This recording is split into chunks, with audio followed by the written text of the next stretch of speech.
Habitualmente cuando estoy trabajando con computadores eso no va a ocurrir, o sea, la probabilidad de falla eso es prácticamente imposible. Pero sí muchas veces cuando estoy trabajando con tablas, es factible que por un mal cálculo, por un paréntesis de más o un paréntesis de menos, ya ocurra que me dé un número fuera de este rango. Y eso no indica que en realidad estoy súper relacionado, no, simplemente que está malo, algo hicimos mal. ¿Ya? En teoría, puede tomar el valor -1 y puede tomar el valor 1. En la práctica eso no va a ocurrir nunca. En la práctica yo no puedo tomar el 1 ni el -1 porque eso es prácticamente una recta perfecta que con datos eso es bien poco factible. ¿Ya? La idea es que tengamos dos variables y el primer paso, un primer paso que es fundamental, cada vez que uno quiere buscar un modelo de pronóstico, lo primero que hay que hacer es graficar. Uno de los grandes errores que me toca ver muchas veces es que la gente tiende a calcular el indicador como si el indicador me diera la respuesta a todo. Si el indicador me da una parte de la respuesta, la otra parte me la tiene que entregar la gráfica.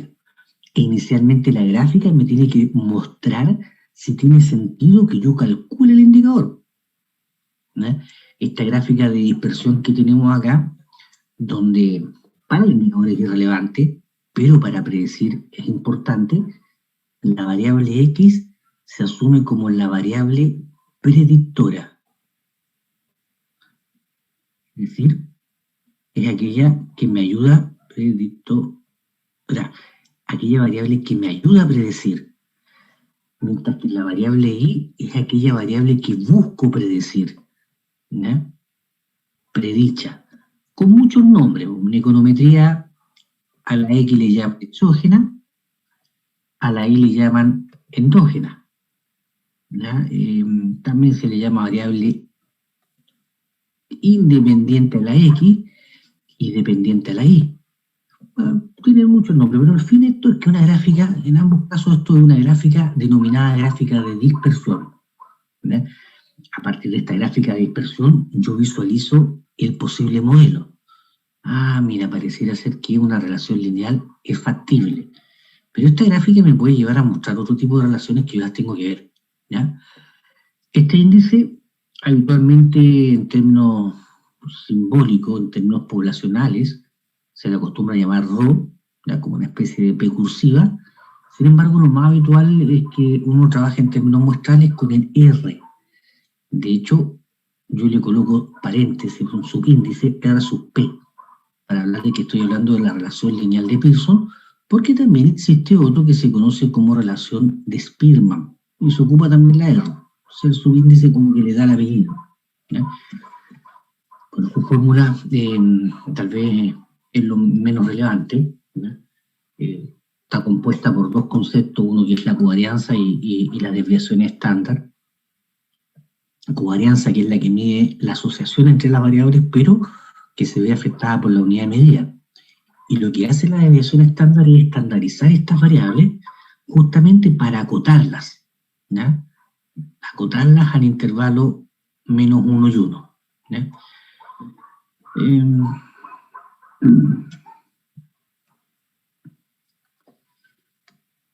Si la relación no es lineal, y muy buena relación como la que estamos viendo en la gráfica, porque hay una muy buena relación cuadrática, pero no lineal, va a ocurrir que el indicador no la va a detectar. Y ahí donde el indicador, es ahí donde mucha gente tiende a fallar, porque calcula el indicador, y cuando el indicador le dice mala, me dice no hay relación. Y la verdad que no. El indicador me dice que no hay relación lineal, pero podría existir otra relación que puede ser muy buena, pero que el indicador no la detecta porque no es lineal. Y es ahí la importancia de la gráfica. La gráfica de dispersión me va a permitir visualizar esas otras relaciones que no son lineales y que el indicador no va a detectar. ¿Ya? Casos, la cuadrática que vimos arriba y la polinómica de grado impar, que es la que está abajo, que es como una especie de S, ¿ya? Una especie de S así bien alargada. ¿Ya? Bueno, estamos ante una relación que es polinómica de grado impar. ¿Ya? Uy, alguien levantó la mano. Leandro, cuénteme. Profe, usted dice que ese indicador no detecta que sea lineal, pero eso ocurre cuando está fuera del rango que está acotado, ¿cierto? No detecta cuando no es lineal. ¿Ya? Aquí este indicador, por ejemplo, me va a entregar un valor muy cercano a cero. ¿Ya? Entonces eso me dice que no es lineal, porque, bueno, probablemente está escrito más adelante. En la medida que yo me acerco a 1, digo que tengo una muy buena relación lineal, ¿ya? Proporcional. Es decir, que cuando el X crece, el Y crece. Cuando el X decrece, el Y decrece. ¿Ya? Y el -1 también tengo una muy buena relación lineal, pero inversa. Es decir, que cuando el X crece, el Y decrece. Cuando el X decrece, el Y crece. Hace todo lo contrario. Y cuando estoy cercano a cero, me dice que no hay relación lineal. Y lo que va a ocurrir en esta figura es que yo tengo una tremenda relación cuadrática, súper buena, pero no es decir que no es lineal porque claramente no lo es. Si yo no veo la gráfica, no me doy cuenta que tengo una buena relación. Yo diría que no hay una relación lineal nomás. ¿Ya? Lo mismo que abajo, por ejemplo, aquí abajo lo más probable es que el índice esté en torno a 0.6. ¿Ya? Está diciendo, bueno, aquí negativo. Negativo, y aquí me va a dar un R de Pearson en torno al 0.6 positivo. ¿Ya? Entonces, establecer cuándo es buena, qué tan cerca de 1 o qué tan cerca de -1, ya tiene que ser para que uno hable que la relación es buena, tiene que ver justamente con lo que uno busca después, encontrar un modelo de pronóstico. Y para poder hablar que la relación es buena, nosotros vamos a necesitar que el coeficiente de Pearson en valor absoluto, positivo y negativo lo mismo, sea mayor que 0.9. ¿Ya? Si yo logro eso, voy a lograr un modelo que va a ser razonable. Mientras más grande sea, mejor. ¿Ya? Y esto tiene que ver con otro indicador que vamos a mencionar en el futuro, justamente del modelo pronóstico, que es el coeficiente de determinación. ¿Ya? Vamos a ejemplito por ejemplo, tengo aquí los datos de porcentaje de capacidad, de tiempo de transporte, ¿ya? Y el porcentaje de capacidad no utilizado en un camión y tiempo de transporte. Y si yo lo grafico me doy cuenta que no hay una relación lineal entre los datos. O sea, tengo una pequeña curvatura. ¿Ya? Entonces va a ocurrir que si yo no me doy cuenta de eso, voy a tratar de buscar un ajuste lineal que no es bueno, menos 0,74, pero el ajuste mediante este modelo va a ser tremendamente atractivo, sobre 0.9. Ustedes miran, pero ¿cómo si no es lineal? ¿Cómo calculé eso? Uno transforma, linealiza la curva. Ya dentro de los modelos van a haber modelos lineales y modelos no lineales linealizables. ¿Qué quiere decir un modelo no lineal? Linealizable, que a partir de una transformación lo lleve a uno lineal. ¿Cuál es la estructura de un modelo lineal? Genérica, ¿ya? Es una recta, ¿verdad? Genérica uno lo podría escribir como I igual a más Bx. ¿Ya? Eso es una recta. En estadística decimos, pero es imposible que pase por la recta, por lo tanto yo voy a asumir un cierto error, un error aleatorio. Entonces, yo puedo tener ciertos modelos como el que está acá, ¿ya? Que es un modelo, por ejemplo, exponencial, ¿ya?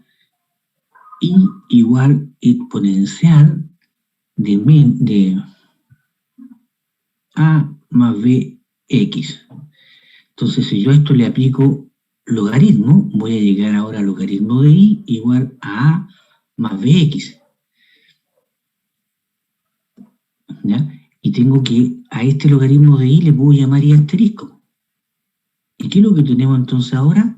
Una recta, pero una recta no entre I y X, sino que una recta entre I asterisco y X. ¿Qué es lo que es I asterisco? Logaritmo de I. Mediante una transformación la linealizamos. ¿Ya? En muchos modelos se puede aplicar esto. Y en el caso particular de la Weibull es esto lo que vamos a aplicar. Una transformación para linealizar. ¿Ya? Por eso es lo relevante de esto que estamos viendo ahora. ¿Ya? En el caso de otro ejemplo, donde tenemos en este caso la cantidad de pasajeros que viaja y los gastos en publicidad, ¿ya? Quiero saber en realidad cuánto es lo que tengo que gastar en publicidad para poder predecir la cantidad de pasajeros, ¿no? Y hacemos una gráfica de dispersión, y la gráfica de dispersión nos muestra que pareciera ser que tenemos una muy buena relación lineal entre lo que es el gasto en publicidad y la cantidad de pasajeros. Pero ojo, detalle también importante, que no lo dije previamente, es que la relación es buena acá. Si yo quiero predecir fuera de este rango, no sé lo que está pasando con el modelo. Puede ser que a lo mejor aquí tengo una curva aquí, después otro dato acá, y lo que yo veía lineal acá se empieza a curvar. Y eso no lo sé. Por lo tanto, en la medida que yo tenga una buena relación lineal, todo ajuste o todo pronóstico va a ser válido dentro del rango donde yo he establecido que la relación lineal es buena. ¿Puedo salirme de ese rango? Sí, pero tengo que tener claridad que mientras más me salgo del rango, más probabilidad tengo de errar, ¿no? Entonces ahí hay que ser cuidadoso, ¿no? La idea de esto era como nosotros le damos... ¿Sí? Profe, disculpe, pero ahí, o sea, la idea de estos modelos es justamente predecir, ¿no? Lo que va a ocurrir. Entonces, la idea es salirnos un poquito de la curva, ¿o me equivoco? La idea es no salirte de la curva. O sea, saliendo quizás del rango, mejor dicho, que tengo de datos, ¿no? Para predecir lo que viene, ¿o no? No, porque aquí te estás diciendo que tienes un buen modelo acá. O sea, tú no tienes datos, por ejemplo, con 18. Ah, con 18 voy a predecir y mi pronóstico probablemente va a ser bueno. No tengo datos con 13,8 a lo mejor. Ah, pero voy a poder ocupar el modelo y va a ser bueno. Pero no podría predecir con 24, porque estoy fuera del rango donde el modelo estaba diciendo que era bueno. Ok. Hay modelos que, particularmente esto es complicado en datos con el tiempo, porque si yo tengo, por ejemplo, el problema de las acciones que tienen una curvatura así, por ejemplo, a mí no me interesa predecir acá, porque yo ya sé lo que pasó. A mí me interesa predecir para acá. ¿Sí? Pero hay otro tipo de modelos, que son los denominados modelos de serie de tiempo. Y aquí es otro tipo de modelo de pronóstico. ¿Y vamos a ver algo de eso en este curso? Un modelo de serie de tiempo no, porque ahí caemos en investigaciones longitudinales. Y lo que nosotros estamos trabajando acá particularmente son investigaciones transversales. En una investigación longitudinal, por ejemplo, no tiene sentido la Weibull. La Weibull es un modelo transversal. No tiene sentido la normal, porque la normal es un modelo transversal. Entonces ahí entramos a otro mundo de la estadística que también es interesantísimo. Matemáticamente mucho más complejo, ¿ya? Pero obviamente con los tiempos que tenemos, difícilmente vamos a ver lo que estamos viendo. Ah, demasiado. Ok, bien. Entonces la idea era de este modelo que nosotros planteamos inicialmente, decíamos, mira, lo que ocurre es que nosotros tenemos un modelo, una recta que está pasando en este caso por, yo creo que todos los datos cercanos, que es la que yo tengo acá, ¿ya? Que está por esa línea recta, pero ocurre que hay diferencia entre mi dato, ¿ya? Y la recta. Esa diferencia es la que está representada en este caso por, malamente le voy a llamar error, porque en estricto rigor se le conoce como residuo, que lo que es un residuo, una predicción del error.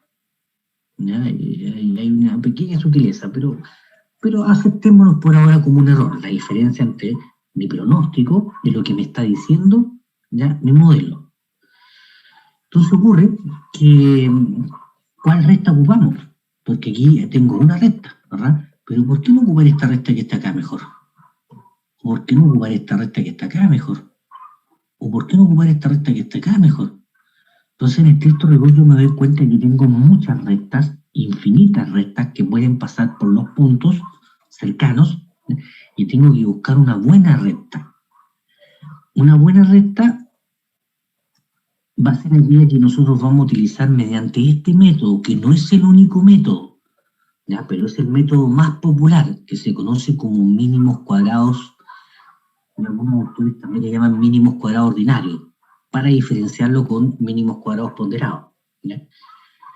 Y lo que hacen estos mínimos cuadrados ordinarios, básicamente me dicen, mira, tenemos un modelo lineal, ¿ya? Y como tenemos este modelo lineal, va a ocurrir que todo lo que no se ajuste a esta línea recta va a representar un error aleatorio. Y lo que vamos a buscar es que me entregue la mejor recta que minimice estos errores cuadráticos. Entonces, hacemos una función en términos de los errores cuadráticos. Una función en términos de errores cuadráticos.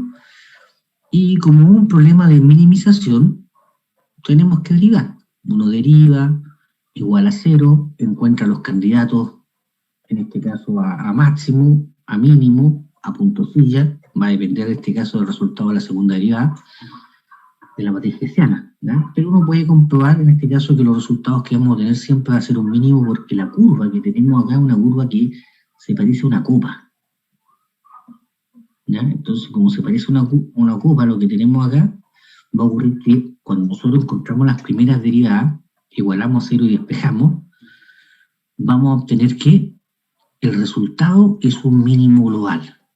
¿Ya? ¿Cuál es esa ecuación? En general los libros la representan de esta manera. ¿Ya?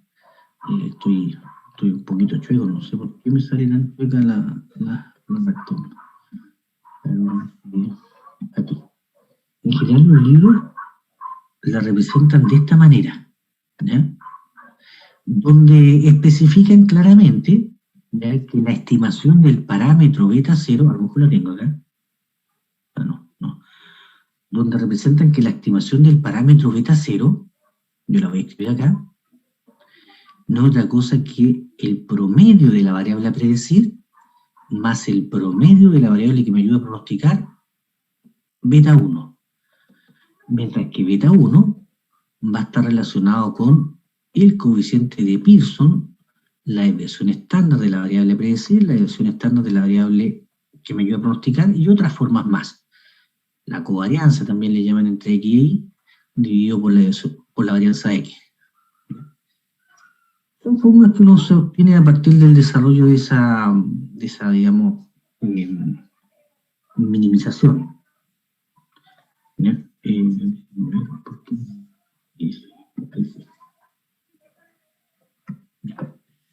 Entonces, a mí lo que me gusta, esto lo hacen todos los libros, hasta aquí lo hacen todos los libros, uno lo puede encontrar incluso en la web, ¿ya?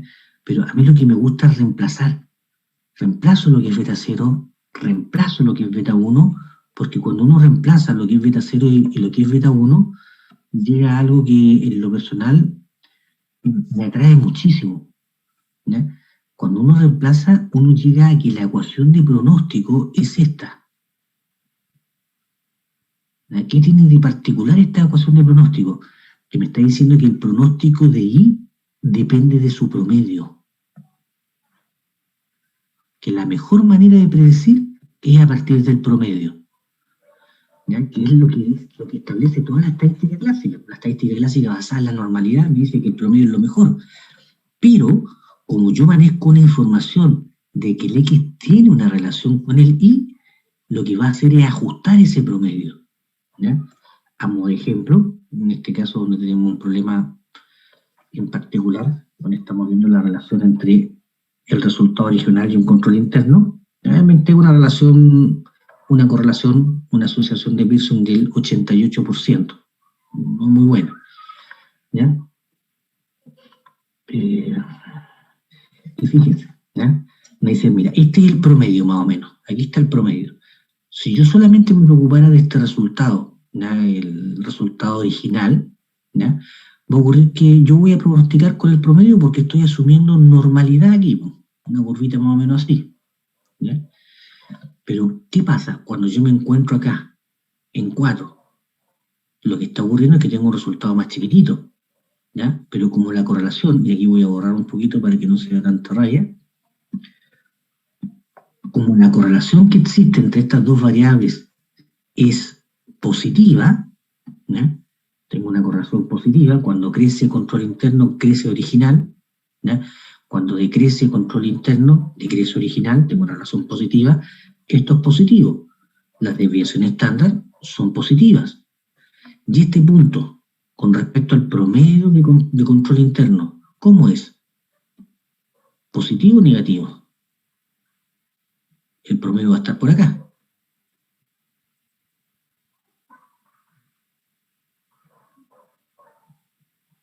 Negativo. Negativo. O sea, lo que hace es que en función de todo este resultado que es negativo, decrece el promedio, me lo achica. Me dice, mira, si yo no supiera esto, pronosticaría con este punto. Pero ahora como conozco esta información, mi pronóstico está acá. Lo mismo cuando estoy arriba. Me dan un valor positivo y va a ocurrir que voy a estar por acá. ¿Qué pasa si la relación lineal es mala? Va a aparecer 0. Por lo tanto, todo esto va a desaparecer. Y me va a decir que la mejor manera de pronosticar es a partir de su promedio. Pensando en ninguna otra relación. O sea, esta fórmula que aparece acá es una fórmula en función del promedio que en general no aparece en ninguna parte, diría yo. ¿Ya?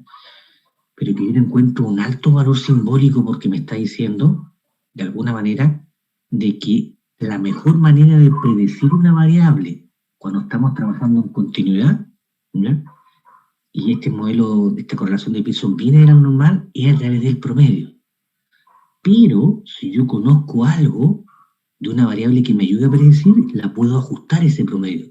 Puedo hacer que ese promedio suba o ese promedio baje en función de la relación que están entregándome los datos.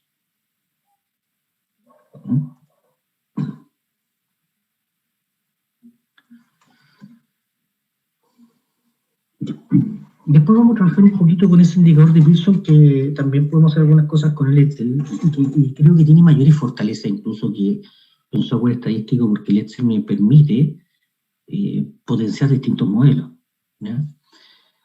Ahora vamos a hablar un poquito del concepto de probabilidades, que es muy básico, ya muy básico.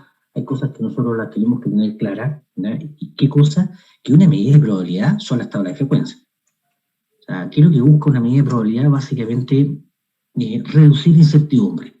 Donde antes había total desconocimiento, la medida de probabilidad lo que hace es reducir esa incertidumbre. Si quiero ver, por ejemplo, qué tan probables son ciertos tiempos de traslado desde un sector A hasta un sector B, tengo dos alternativas.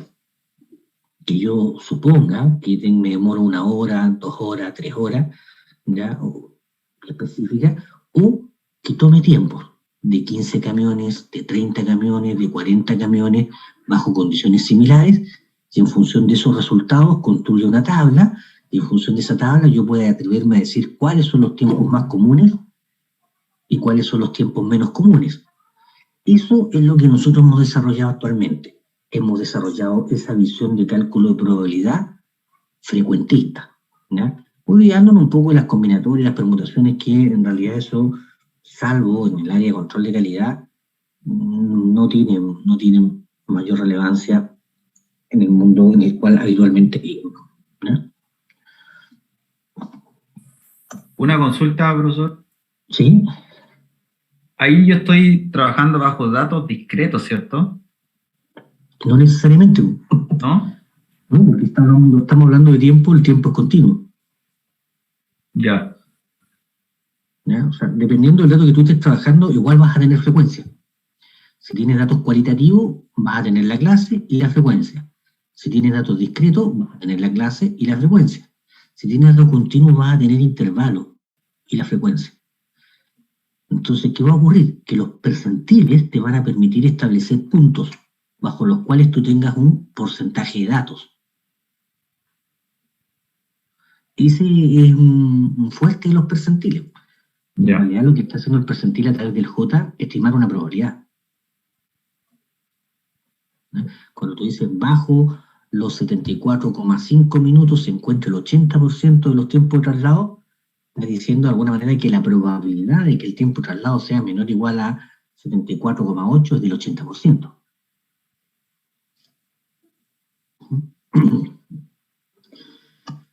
Entonces, estos modelitos lo que buscan justamente, como habíamos dicho, era de alguna manera reducir la incertidumbre, ¿ya?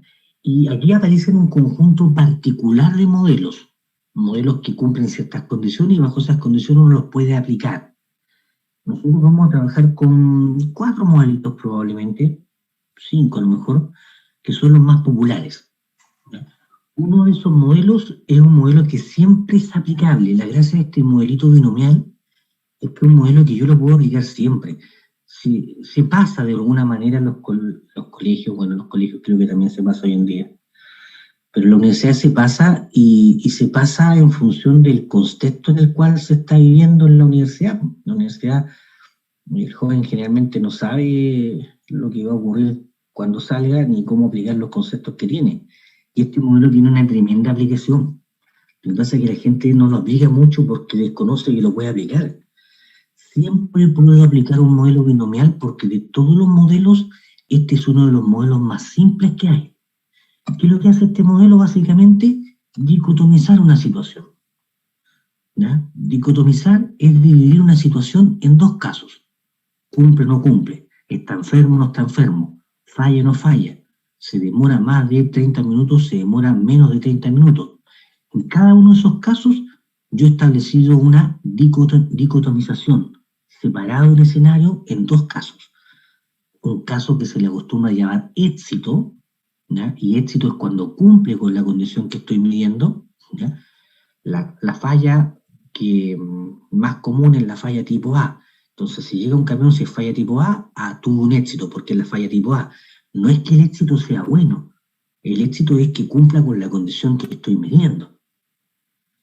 Y fracaso va a representar el caso contrario. Dos alternativas, y eso es lo mínimo que puedo hacer. ¿Ya? Lo mínimo que puedo hacer para modelar, dividir una situación en dos escenarios. ¿Ya? Entonces, ¿qué se asume en estos problemas habitualmente cuando uno está trabajando con este modelo binomial? Que existe una probabilidad de éxito y esa probabilidad de éxito es conocida y se le llama P. Y lo que hace este modelito básicamente es contar cuántos éxitos existen en N situaciones equivalentes, ¿ya? Que se le acostumbran a llamar ensayos. ¿Ya? Este modelo binomial tiene la particularidad de que hoy en día, al igual que muchos otros modelos más, se encuentra en el Excel, ¿ya? Para poder hacer el cálculo de probabilidades, ¿ya? Aquí sale la expresión para calcular las probabilidades que tienen que ver con las combinatorias y otras cosas más, ¿ya? Que no son tan relevantes, ¿ya? Porque hoy en día basta que yo quiera aplicar el modelo binomial y lo puedo aplicar directamente con el Excel porque el Excel me tiene el modelo binomial. ¿Cuál es la problemática? El P. El P es la probabilidad de éxito. Pero ¿qué sabemos nosotros hoy en día? Que yo puedo estimar esa probabilidad a partir de datos. Y les voy a poner un ejemplo súper cotidiano en función de lo que estamos viendo ahora en nuestra base de datos. Yo les podría preguntar ahora a cualquiera de ustedes cuál es la probabilidad de una falla tipo A. Y uno va a ir a la base de datos, va a ver la frecuencia de las fallas tipo A en función de la cantidad de datos que tenemos, y va a decir, mira, la probabilidad de falla tipo A es esta. Entonces ya no tenemos esa problemática de determinar ese P. Ese P siempre lo puedo determinar a partir de lo que yo estoy observando en la data. Por lo tanto, este modelo siempre va a ser aplicable, ¿ya? Con mayor o menor dificultad. Nosotros lo vamos a aplicar, y espero que lo podamos aplicar al menos en el ámbito de control de presupuesto. ¿Ya? En el mismo contexto que estamos viendo nosotros ahora de fallas, uno podría preguntarse ahora, bueno, ¿y qué tan probable es que ocurran las fallas tipo A? Que son las que tienen mayor tiempo de reparación. Y en función de eso, generar en realidad cuánto es la cantidad óptima, por ejemplo, de repuestos necesarios o de alguna condición que queramos ver en función de este tipo de fallas utilizando este modelo. ¿Ya? Su esperanza es un concepto que se acuña dentro del término de valores de variable aleatoria. Variable aleatoria, esta se le acostumbra llamar esperanza. ¿Ya? Pero ¿qué es lo que es la esperanza? La media poblacional. Me está diciendo que en este modelito, si yo puedo aplicar este modelito, su media poblacional siempre va a ser NP. Y su varianza va a ser NP, y al Q se le acostumbra llamar 1 menos P. ¿Ya? Un segundo modelito de tremenda aplicación, y en realidad uno de los pocos modelos que podemos trabajar en todos los procesos conteo, es el proceso Poisson, o la distribución de Poisson. La distribución de Poisson es un proceso conteo que cumple con 3 condiciones puntuales, al menos la que nosotros vamos a trabajar, ¿ya? Es una es un proceso conteo que cumple con el concepto de incrementos independientes. ¿Qué quiere decir eso? Que ante segmentos distintos las probabilidades se multiplican. En independencia, en estadística es súper dogmática. En estadística te dicen que A y B son independientes. Entonces tú vas a tener que la probabilidad de A dado B es simplemente la probabilidad de A. Es decir, que la condición no me afecta en nada a la probabilidad. Y este hecho lleva a que la probabilidad de A por la probabilidad de B sea la probabilidad de que ambas ocurran a la vez. Producto. ¿Ya? Entonces, cuando estamos hablando de incremento independiente, aquí me están diciendo, mira, si ocurre que en los primeros 10 minutos no han ocurrido fallas, 0, 10, no han ocurrido fallas, ¿qué tan probable es que en los 30 minutos ocurra una falla? Entonces me está diciendo que esto es independiente de lo que está ocurriendo acá. Por lo tanto, es equivalente ahora a que en estos 20 minutos ocurra una falla. Es una propiedad relevante para la construcción de la distribución de Poisson, porque la distribución de Poisson no es lo que es porque a alguien se le ocurrió que fuese así, sino que dado que cumple estas propiedades, uno genera la ecuación diferencial que te permite llegar a la función de distribución que vamos a trabajar. Un segundo elemento importante de este modelo es que cumple la condición de incremento estacionario. ¿Qué quiere decir incremento estacionario? Que la media es constante. O sea, están llegando cada 2 minutos siempre la misma cantidad de elementos. Todos los meses están llegando 4 fallas, ¿ya? ¿Qué esperaría uno? ¿Ya? En la práctica eso es más o menos poco probable, que el promedio se mantuviera estable. Si yo tengo el promedio del último mes que es 2,8, le agrego un día más y a lo mejor va a aparecer 2,81. Le agrego otro día más, va a aparecer 2,79 el promedio. Le agrego otro día más, va a aparecer 2,80. Voy a estar variando en torno a un punto. Ya no voy a tener grandes variaciones. Ese concepto es el que está detrás o que se acuña detrás de este concepto de estacionario. ¿Ya? Y finalmente que cumple las propiedades de orden, que son propiedades que permiten establecer las ecuaciones diferenciales que generan el modelo. ¿Qué quiere decir estas propiedades de orden de manera bastante más simple? Es que, como están ocurriendo eventos, fallas, por ejemplo, ¿ya? Me va a decir que si yo acorto el intervalo cada vez más pequeño, siempre va a haber una falla antes que otra. No van a ocurrir 2 fallas al mismo instante. Si yo estoy diciendo que están ocurriendo 4 fallas en un mes, quiere decir que si yo lo reduzco ahora a medio mes, van a ser 2 fallas. Que si lo reduzco a una semana, voy a llegar a una falla. Siempre va a haber una falla antes que otra. No pueden llegar 2 fallas en el mismo instante de tiempo. Ese es el concepto de propiedad de orden que nos permite establecer esa ecuación diferencial que nos va a llevar a este modelo. ¿Ya? Como de ejemplo, número de eventos que ocurren en una unidad de tiempo, entonces su función de probabilidad está asociada a esta monstruosidad que yo les muestro acá. Lo importante, más que esta función de cuantía, que es la que me permite calcular probabilidades, es entender la diferencia entre una binomial y una Poisson. La binomial es un proceso que dicotomiza una situación. Él siempre va a estar contando éxitos o fracasos.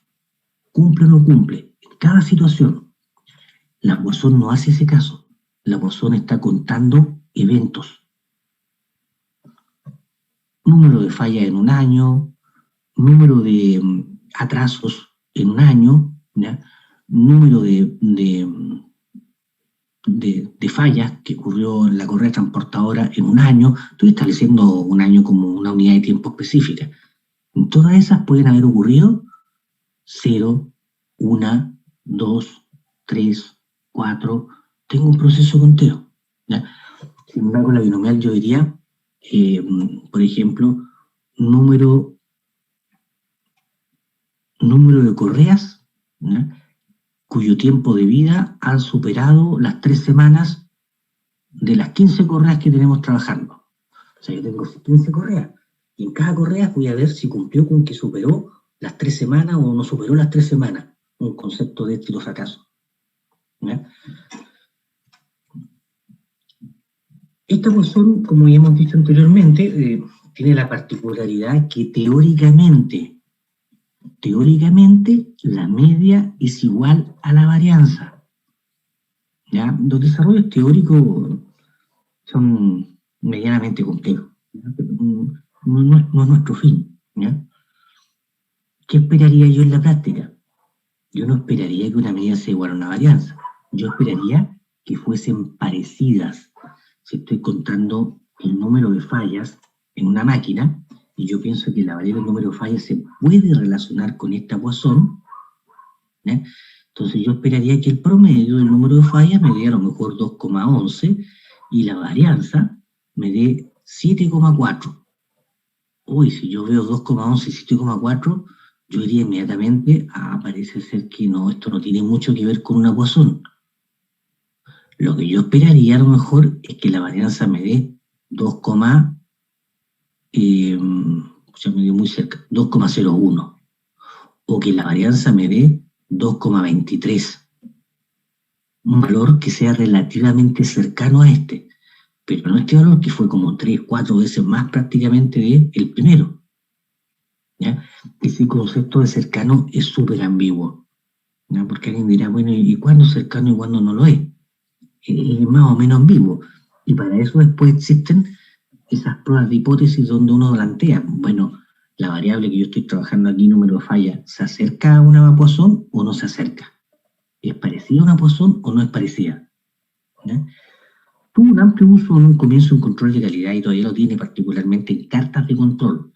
No así el muestreo de aceptación, que su principal uso en el pasado era de aproximar una hipergeométrica a una Poisson. Hoy en día no tiene sentido aproximar. No se justifica aproximar, porque software como el mismo Excel me calcula las probabilidades sin problema.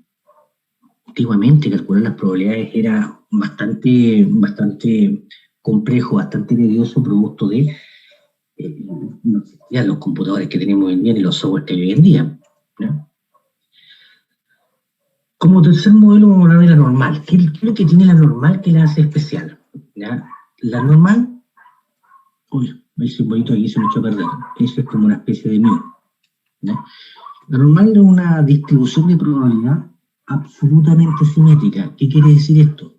Que si yo hago el cálculo teórico del coeficiente de simetría, el cálculo teórico del coeficiente de simetría de este modelo me va a dar 0, exactamente 0. Pero ¿cómo se calcula ese coeficiente teóricamente? Con integrales, porque esta es una distribución continua, ¿no? En la práctica yo no ocupo integrales, en la práctica yo tengo datos, y es por eso que en la práctica nosotros sabemos que no va a dar 0, y tengo que ver qué tan cerca de 0 estoy, y ese tan cerca de 0 me lo entregaba el intervalito. Y el intervalito me decía, mira, el valor está cerca de 0, no está cerca de 0. Y tiene un parámetro que se denomina sigma, ¿no? Que está asociado a el parámetro de escala y se relaciona con la varianza. Su modelo es horroroso, ¿ya? Es una exponencial, una función que es bastante difícil de integrar manualmente, al menos. Hay que hacer ciertas transformaciones, conocer ciertos trucos, y uno podría hacer la integración de esta función de manera relativamente simple, pero no es fácil, ¿ya? Hay que tener claro que esto es una función par para que esa integración sea más fácil y llevarla a una función gamma. Y que tiene esta figura, una simetría perfecta, maravillosa, ¿ya?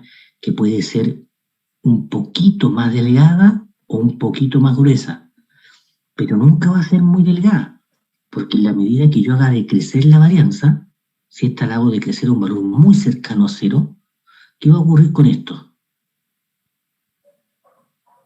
Va a tender a infinito, ¿verdad? Pero ¿qué va a ocurrir con la exponencial? Va a tender a 0. Entonces va a ser un contrapeso. Por más que yo achique la varianza, esto nunca lo voy a poder apretar más.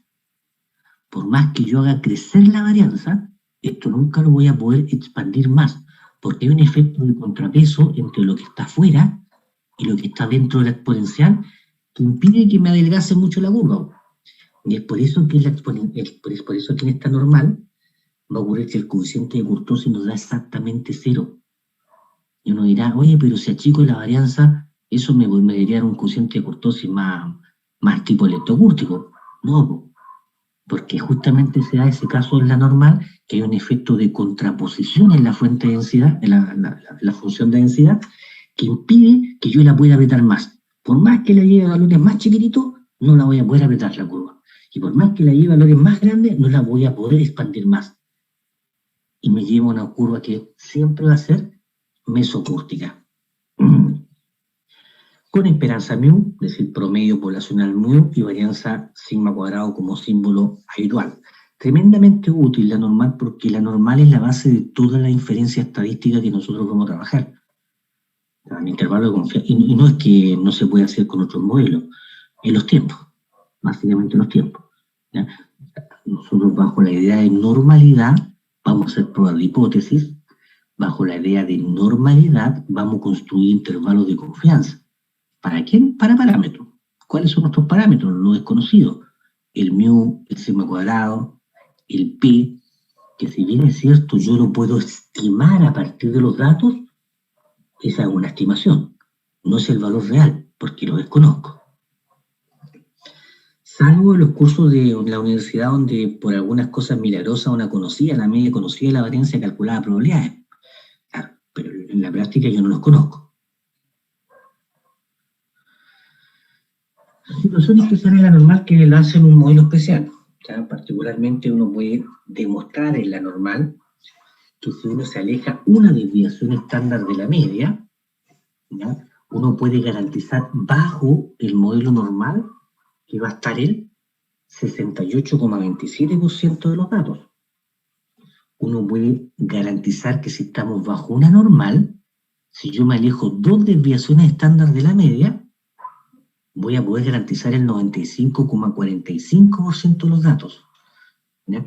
Y es por eso que en control de calidad, bueno, una de las razones, tiene otras cosas un poquito más profundas, pero que no vamos a entrar en eso, pero en control de calidad habitualmente se acostumbra a trabajar a 2 desviaciones estándar bajo el supuesto de normalidad, ¿ya? Porque en control de calidad tiene sentido suponer esta normalidad, ¿no? Tiene sentido suponer que yo no tengo situaciones extrañas a lo largo del tiempo, y cuando las tengo, las corrijo, ¿ya? Y ahí están los límites de control, pues a 2 desviaciones estándar o a 3 desviaciones estándar, porque bajo normalidad, a 3 desviaciones estándar uno garantiza casi el 100% de los datos, ¿ya? Va a estar el 99,33% de los datos alejados de la media a 3 desviaciones estándar bajo el modelo normal, ¿ya? Y eso es importante dejarlo claro, es bajo el modelo normal.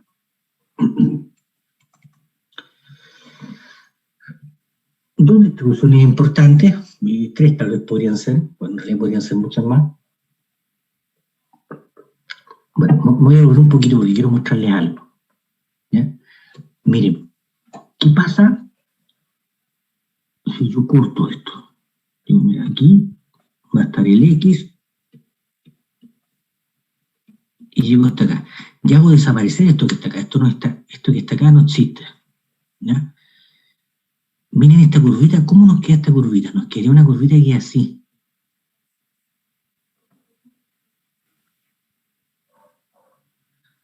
Que representaría una asimetría positiva. Bueno, la normal hoy en día también se ocupa en confiabilidad. No se ocupaba en el pasado, ¿no? Pero hoy en día también se ocupa en confiabilidad.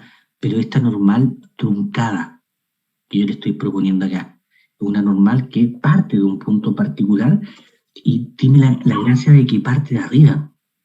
Ningún otro modelo, ni la Weibull, ni la Gamma, parten de acá, todas parten de abajo. Entonces me permite capturar muchas situaciones donde tenga grandes masas en el comienzo, crezcan un poco y empiecen a decrecer. Eso me genera esta normal truncada, que es la misma normal, pero cortadita en un pedacito, ¿ya? Es algo interesante. El problema es que en confiabilidad en el pasado eso era complejo, porque la normal no era una función trivial, se acostumbraba a ocupar tablas para calcular probabilidades. No era algo simple, ¿ya? Hoy en día ya no deberíamos ocupar tabla. De hecho, hoy en día, como las clases son en línea, al menos mis estudiantes ocupan el mismo Excel, porque el Excel tiene la normal.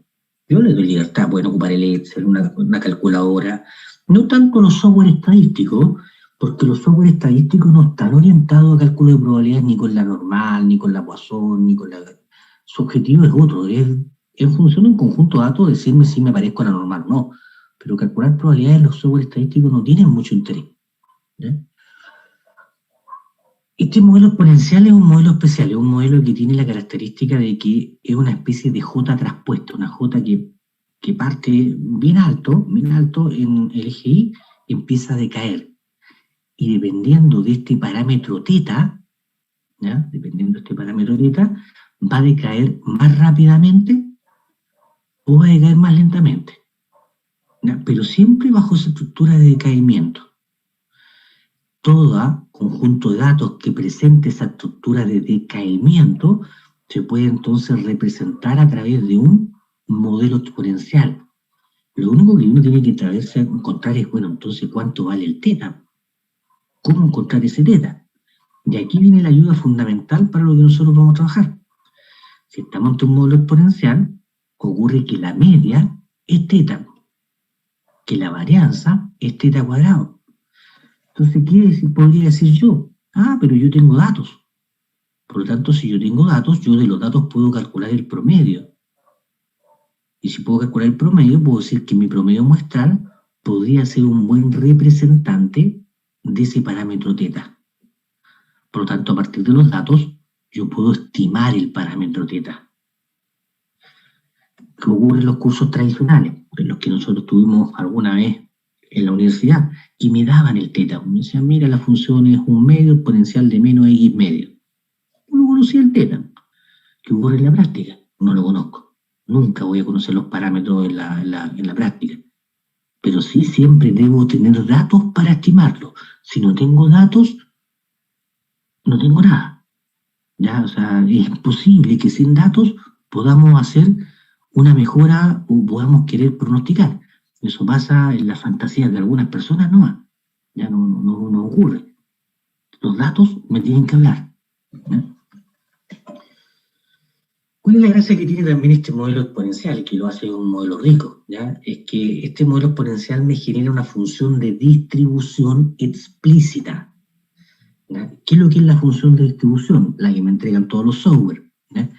Es la probabilidad de que el X sea menor o igual que un punto, y que matemáticamente representa una integral.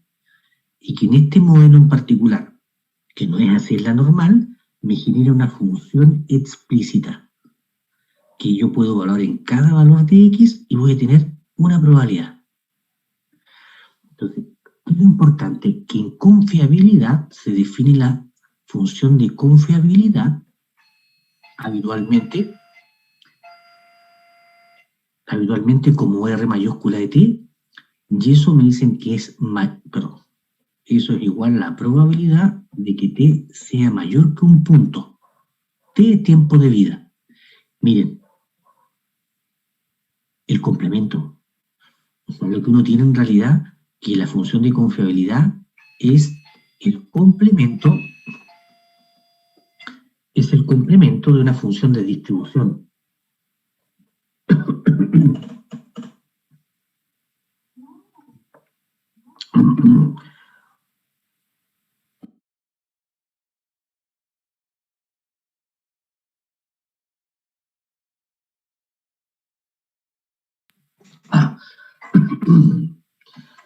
Es el complemento de la función de distribución, y ahí está la importancia de este modelo en confiabilidad, digamos, desde los años 40 hasta los años 80 probablemente, ¿ya? Porque desde los años 40 hasta los años 80 la parte computacional no era fuerte. No había, no habían datos inicialmente, y dos, hacer los cálculos de probabilidades no eran simples. En cambio, en este modelo era simple porque la función estaba explícita. Yo podía calcular la confiabilidad bajo un modelo exponencial de manera muy simple, porque estaba dada a partir de esta función. O sea, en una exponencial va a ocurrir que la función de confiabilidad, ¿ya?, es simplemente exponencial de menos teta, pero de menos x. ¿Cómo se empieza la cosa? ¿Dónde estamos acá? Se me borró, parece. No, aquí estamos,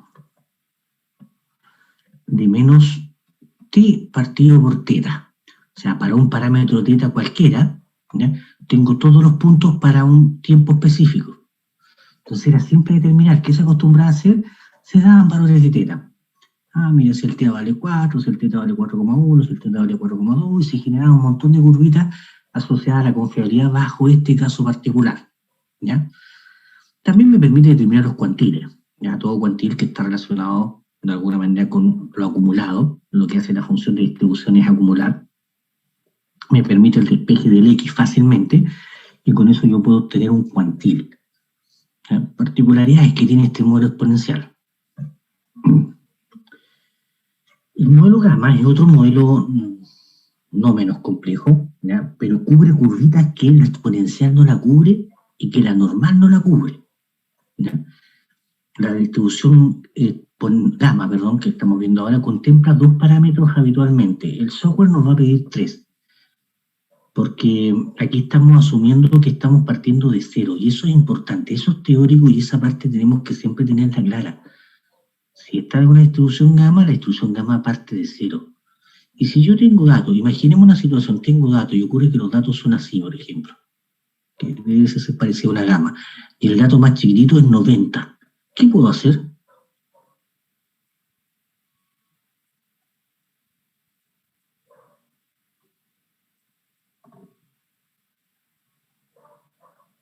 Este modelo va a partir de 0. ¿Trasladarla o no? ¿Trasladar la función? Excelente. Los software a este le llaman parámetro de localización, ¿ya? Pero no lo necesitamos porque basta que a todos los datos yo le reste 90 y lo que vamos a hacer básicamente es hacer la misma curvita, pero ahora partiendo desde 0, y no vamos a tener problema, ¿ya? Yo prefiero eso, el traslado, que estar incorporando el parámetro de localización, ¿ya? Creo que es más simple. La problemática de este modelo es que tiene esta función. Esta función se conoce como función gamma. Y la función gamma habitualmente no tiene una solución directa. La función gamma es la integral de 0 a infinito de x elevado a la n menos 1 exponencial de menos x en dx. Entonces ocurre que esta integral no tiene una solución directa, salvo situaciones muy particulares que en la práctica nunca se nos van a dar. ¿Cuál situación particular? Que el eta sea un entero. Y la segunda es que iterando uno llegue a la función gamma de un medio, porque la función gamma de un medio es raíz de pi. Son situaciones que se dan generalmente en evaluaciones tradicionales, pero que en la práctica nunca la vamos a tener. Eso es imposible. Lo más probable es que en la práctica yo pueda estimar el eta, pero que el eta no va a ser nunca un entero, y ustedes se van a dar cuenta por qué, ¿ya? Me dicen a mí, mira, la media es el parámetro eta por lambda a la menos 1. La varianza es el eta por lambda a la menos 2. Entonces uno podría pensar en algo como esto. Entonces yo podría hacer que mi promedio muestral se asemeje a eso, y podría pensar que mi varianza muestral se asemeje a esto. Tengo 2 ecuaciones, 2 incógnitas. Entonces ustedes van a despejar y van a encontrar que el eta va a ser una función que va a depender del promedio y la varianza. Y esa función es imposible que les dé un entero, una cuestión, es casi como ganarse el quino. Y incluso diría que está más bajo, ¿no? También ustedes pueden despejar y van a encontrar una función para lambda que también va a ser una función del promedio y la varianza. Entonces, bajo esa perspectiva uno se da cuenta en realidad que los datos nos están aportando justamente para que yo pueda estimar parámetros poblacionales a partir de los datos. Pero es imposible que yo pueda estimar si no tengo datos. Es imposible que yo pueda estimar si tengo malos datos. ¿Ya? Quiere decir malos datos? Se da mucho en el tema de mantenimiento particularmente, que los datos no son muy reales, ¿ya? Mira, tiempo, ¿cuánto te demoraste en reparar la máquina? 2 horas. Pero no estuvo 2 horas, a lo mejor media hora estuvo tomándose un café, otros 30 minutos estuvo haciendo otra cosa, y a lo mejor le dedicó así 1 hora nomás, o 58 minutos a eso. Pero no se anotan los 58 minutos, se colocan las 2 horas. Entonces hay mucho margen de error producto de malos datos. ¿Cómo se puede corregir eso? No, la estadística no corrige eso. No es parte de la estadística. Lo que hay que hacer acá es lo que yo llamo un cambio de la cultura de los datos. Entender que buenos datos nos van a llevar a mejores resultados y los mejores resultados nos tienen que beneficiar a todos, no a algunos. Entonces, bajo esa idea de hacer una cultura de los datos, uno va a tener que, en el futuro, mejorar todos nuestros temas de confiabilidad, ¿ya? Es complejo, es súper complejo. Mire, ayer nomás estaba hablando con un ex ayudante mío que trabaja en una empresa en Santiago y él me decía que las bases de datos que tiene son horrorosas. Son horrorosas las bases de datos. Mucho error, datos incompletos, datos falseados. Entonces, finalmente, tú estás haciendo análisis con cosas que no estáis claras si están en la realidad, ¿no?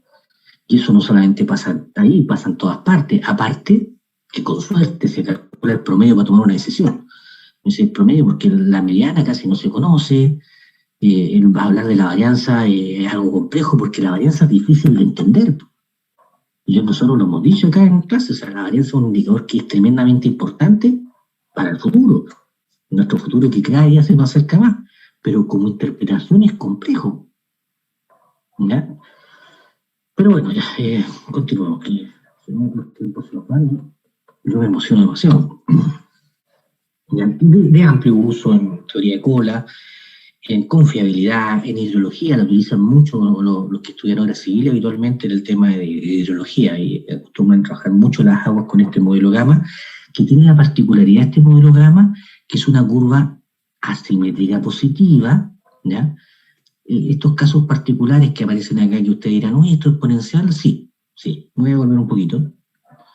Si lambda vale 1, esto se convierte en 0, eso se convierte en lambda, eso se convierte en 1, y me queda una exponencial, pues, lambda exponencial de menos x, una exponencial, ¿ya? Entonces es el caso particular. Fuera de ese caso particular es una curva que sube lentamente y decae lentamente, ¿ya? Es una curva que, si ustedes generan generalmente una tabla de frecuencia con 7 clases, va a ocurrir que las 7 clases van a tener una cantidad de datos, ¿ya? Voy a imaginar, por ejemplo, clase 1, 2, 3, 4, 5, 6, 7. La primera clase tuvo 14, después tuvo 28, después tuvo 26, no, 22, después tuvo 18, después tuvo 16, fue decayendo, ahí fue muy poco, 10, 6, 2, fue decayendo lentamente, subió lentamente y decayó lentamente. Esa es la característica de este modelo gamma, y que no me lo va a capturar la normal, porque la normal, acuérdense que va a partir siempre de aquí arriba, la normal truncada, parte de arriba, que la exponencial tampoco me la captura, porque la exponencial tiene esa estructura, donde al comienzo tengo la gran masa, y después siempre voy decayendo. Nunca tengo esta estructura que empiezo a crecer y a decaer lentamente. Hay una diferencia de la Weibull, ¿ya? Que la Weibull tiene esa condición de que tiene una función producto de su función de masa, un crecimiento rápido y un decrecimiento rápido. La Weibull va a ocurrir que voy a tener una gran masa de datos en las 3 primeras clases. Después de esas 3 primeras clases voy a tener muy pocos datos, pero siempre con esa estructura de que crezco rápidamente y decrezco rápidamente, ¿ya? Esa es la diferencia con la gamma, ¿ya? Ahora, ¿por qué esta Weibull tuvo lo complejo de esta Weibull? Y aquí es donde nos complica, ¿no? Esos son sus valores esperados. Sus valores esperados dependen de la función gamma. Y como lo mencionamos anteriormente, esta función gamma es una función que habitualmente no tiene una solución directa, ¿no? Y al no tener una solución directa, no tengo cómo despejar el parámetro alfa. Por lo tanto, nunca voy a conocer el alfa directamente. Y ahí se me complica la situación para estimar este parámetro con los conceptos que nosotros hayamos trabajado recientemente. ¿En qué sentido? ¿Ya? Que yo no puedo igualar esto ahora a x barra porque no tengo cómo despejar. No puedo igualar esto a s cuadrado porque no tengo cómo despejar el alfa y el lambda. Me queda en función de esta integral que no tiene una solución directa. ¿Ya? Pero vamos a encontrar una solución que nos ayude justamente a sobrellevarnos de esa problemática, ¿no? ¿Cómo? Sigamos con un poquito con la idea esta, ¿no? La gráfica, aquí hay una gráfica de la distribución Weibull, como ustedes se dan cuenta que es súper leptocúrtica, súper leptocúrtica. Para ciertos parámetros incluso llego a tener distribuciones asimétricas negativas, ¿ya? Tengo un crecimiento rápido, ¿ya? Y un decaimiento también rápido, ¿ya? Y cuando me voy simetrizando en la medida que el parámetro lambda, parámetro de escala se mantiene constante y el parámetro de forma empieza a crecer, quedo así bien apretadita. La distribución Weibull, como ustedes podrán ver acá, es simétrica. Entonces alguien podría decir, uy, se parece a la normal. No, porque esta va a ser leptocúrtica. La gamma también puede llegar a ser simétrica, pero su kurtosis va a ser platicúrtica. Entonces eso las va a diferenciar con respecto a la normal, porque si no, uno diría todo es normal, pues, simetría todo es normal, y no. La gamma puede ser simétrica, la Weibull puede ser simétrica, la log normal puede ser simétrica, la beta puede ser simétrica, o sea, la triangular puede ser simétrica. Hay un montón de modelos que pueden ser simétricos, pero se diferencian en la kurtosis. Una de las cualidades que tenía este modelo Weibull era que tenía una función de distribución explícita. Si bien es cierto sus valores esperados son complejos, su función de distribución es explícita. O sea, para un alfa dado y para un lambda dado, calcular esta probabilidad no es problema, es evaluarla nomás directamente ahí, ¿ya? Pero tengo que conocer el alfa y tengo que conocer el lambda. Ese es un problema ahora porque no los puedo conocer directamente, pero no importa, ¿ya? Yo creo que ustedes se van a dar cuenta ahora con esto.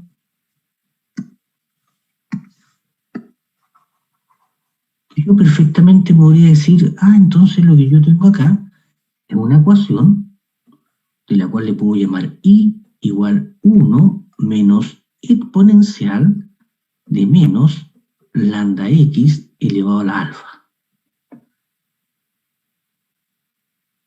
Un I, un x.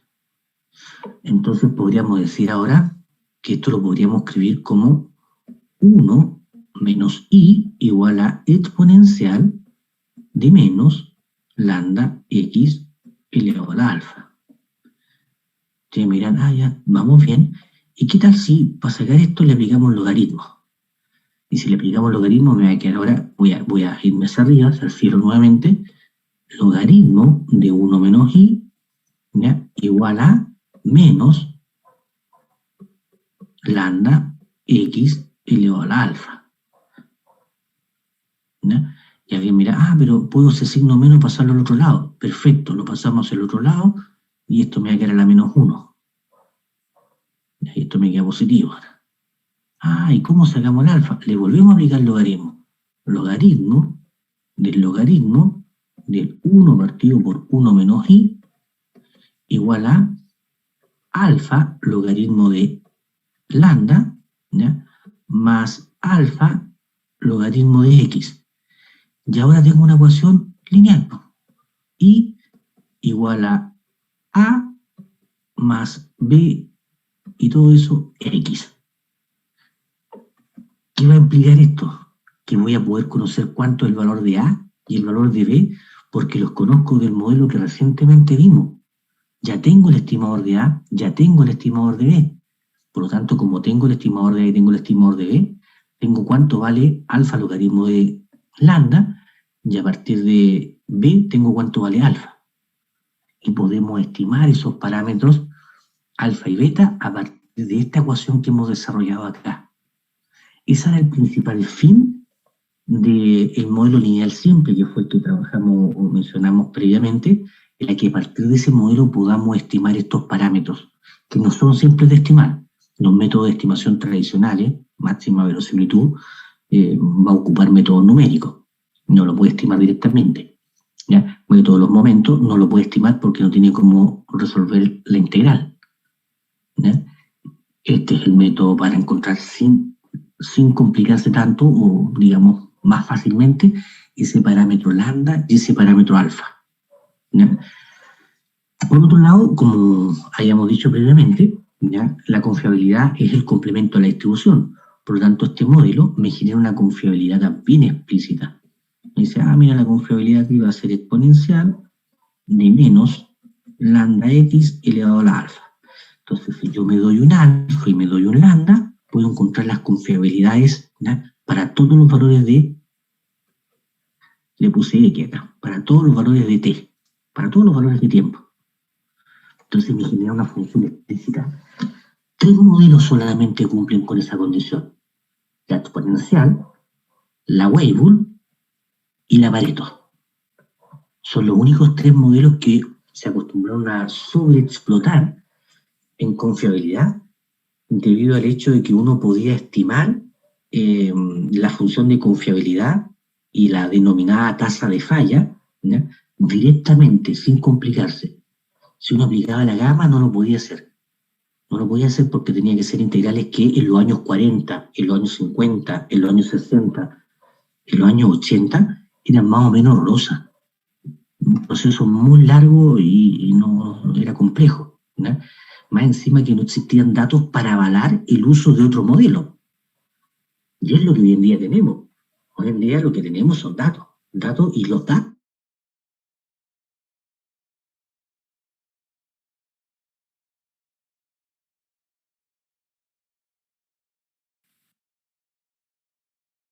son los que me tienen que llevar a decir lo que es más adecuado para estos datos, ¿ya? Y eso yo creo que es lo fundamental, ¿ya? En el futuro cercano probablemente ustedes van a pasar a todos los otros cursos que tienen que ver en este magíster. Y cada vez que lleguen a la parte de utilizar algunos modelos, van a utilizar los modelos porque son los que se utilizan. Pero ¿qué fundamento está detrás? Alguien puede decir, no, es que están todos los libros, ¿no? Y los libros no trabajan con datos, los libros trabajan en teoría. O sea, yo necesito saber qué modelo está detrás de los datos. Y eso nos van a llegar seguramente a problemas donde a lo mejor la web no está aplicada a sus datos, o la exponencial no está aplicada a sus datos, o la misma normal, ¿ya? Luis, cuénteme. Profesor, en algunos software mencionan la Weibull de dos parámetros y la Weibull de 3 parámetros. ¿Qué diferencia tienen y cuál sería la que estamos viendo ahora? Nosotros estamos viendo los 2 parámetros, lambda y alfa, ¿ya? La de 3 parámetros es igual que la que vimos en el caso de la normal, pero en el caso de la gama. Lo que pasa es que esta Weibull parte en 0. Está asumiendo que tu valor más pequeño es cercano a 0. ¿Qué ocurre? Que muchas veces tú tienes datos que no parten de 0, parten de un número más grande, ¿ya? Entonces ahí partió, por ejemplo, en 110. Ese parámetro es llamado parámetro de localización. En general yo no lo trato, porque si parto en 110, a todos los datos los resto 110 y parto de 0. Bien, muchas gracias. ¿Ya? Entonces ahí me evito ese problema del parámetro de localización. Lo tienen la exponencial, lo tiene la gama, lo tiene la Weibull, lo tiene la log normal, lo va a tener, bueno, la beta se mueve entre ciertos rangos y ya lo mismo. ¿Y a quién no tiene este parámetro de forma, ¿no? El parámetro de localización lo tiene la normal porque es mu, pero la normal no tiene parámetro de forma, ¿ya? Y ojo con las parametrizaciones porque va a depender del software. Yo coloqué acá, puro gusto nomás, este es mi gusto, yo coloqué lambda elevado a alfa, pero hay otros software que escriben 1 partido por lambda elevado a alfa, y aquí le van a escribir x partido por lambda. Entonces uno tiene que ver en el software cómo él está parametrizando la Weibull, o cómo él está parametrizando la normal, o el modelo que sea, para ver cómo aplicarlo, ¿ya? No, las parametrizaciones no son únicas, porque son símbolos estos, lambda, alfa, y es un símbolo, ¿no? Y uno lo puede escribir como quiera, ¿ya? Ya estamos acá. Ya, yo creo que para cortar un poco esta idea, ¿ya? Vamos a, porque después viene el tema de estimación de parámetros, vamos a ir un poquito a la base de datos, pero a diferencia de lo que estamos trabajando, vamos a copiar los datos y vamos a llevarlo a, ¿cómo se llama? A Minitab, ¿ya? Vamos a abrir un poquito Minitab. Esta parte la hace mucho más rápida, mucho más directa y nos entrega mucho.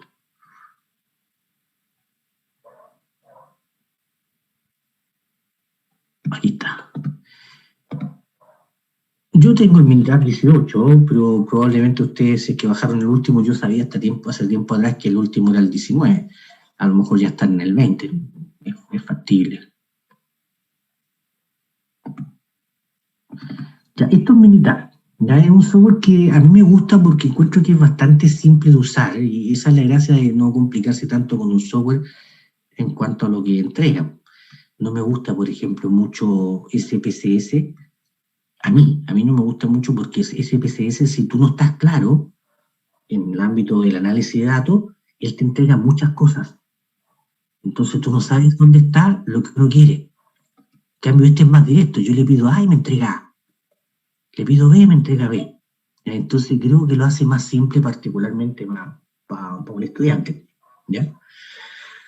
Voy a irme ahora a la base de datos para que veamos algo. La base de datos. Aquí está mi base de datos.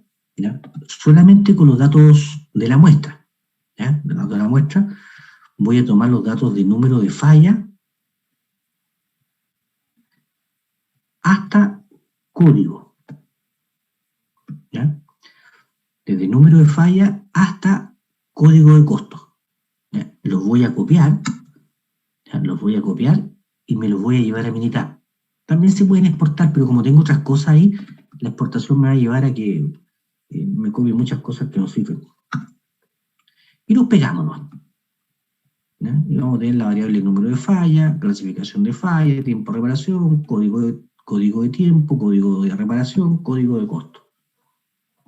¿Se entendió la idea o lo hago de nuevo? Otra vez, por favor, Alberto. ¿Ya? Ningún problema. Voy a borrar lo que tengo copiado aquí. ¿Ya? Me voy a ir al Excel. ¿Ya? Aquí estoy en el Excel. Aquí estoy en la muestra, lo que yo le llamé muestra reducida. ¿Ya? Entonces aquí yo voy a copiar las variables, número de falla, clasificación de falla, tiempo de reparación, código de tiempo, costo de reparación y código de costo. ¿Ya? Yo la marco, control C, me voy a Minitab, ¿ya? Y en Minitab me paro en la celdita que está arriba ahí, donde está C1, ¿ya? En la parte plomita, y ahí aprieto control B, o simplemente me voy arriba donde dice archivo, no editar, pegar. ¿Ya? Con control B, control V, o con pegar le debiese aparecer los datos.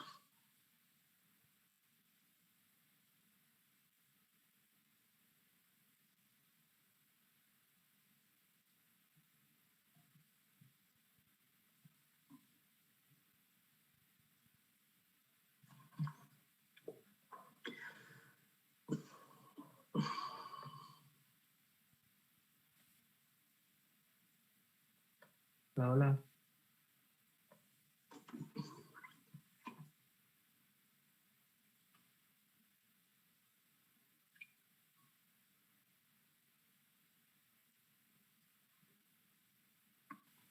¿Aló?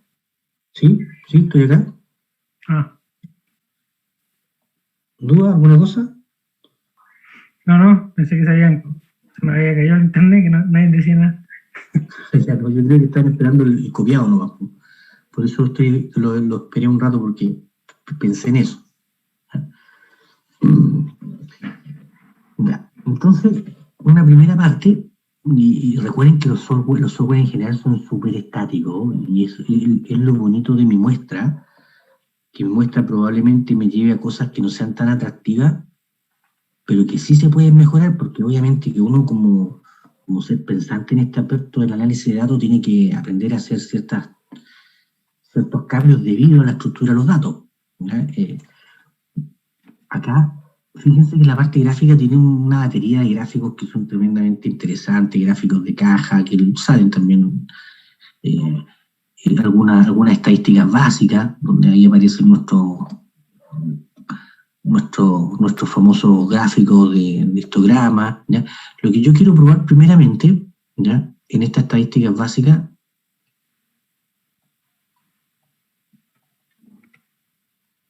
no debiese estar acá.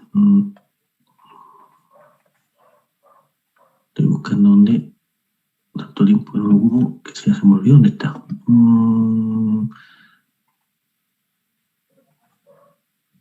No, tampoco. Herramienta de calidad. Aquí.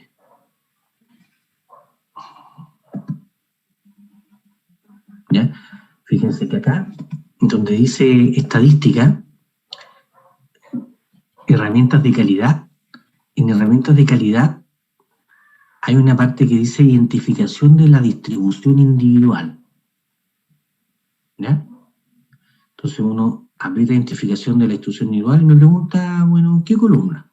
¿Ya? Quiero ver como esto está pensado más en variables continuas, miren, ahí tenemos puras continuas, le voy a colocar el tiempo de reparación. ¿Ya? Tiempo de reparación. Entonces ahí me pregunta, ¿qué modelos voy a probar en este tiempo de reparación? La normal, la exponencial, la wave, la gamma. Pues uno podría cambiarla porque tiene más. Fíjate que aparece la gamma y la gamma de 3 parámetros. La exponencial y la exponencial de 2 parámetros. La de 2 parámetros es la que incorpora ese parámetro de localización. ¿Ya? En nuestro caso vamos a tener que ocupar la trasladada porque ocurre que nosotros tenemos trasladados los datos. ¿Ya? La wave de 3 parámetros, la gamma de 3 parámetros,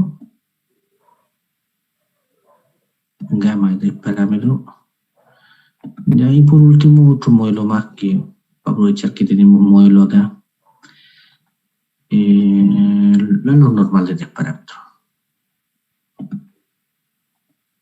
¿Bien? ¿Todos estamos ahí, verdad? ¿O no?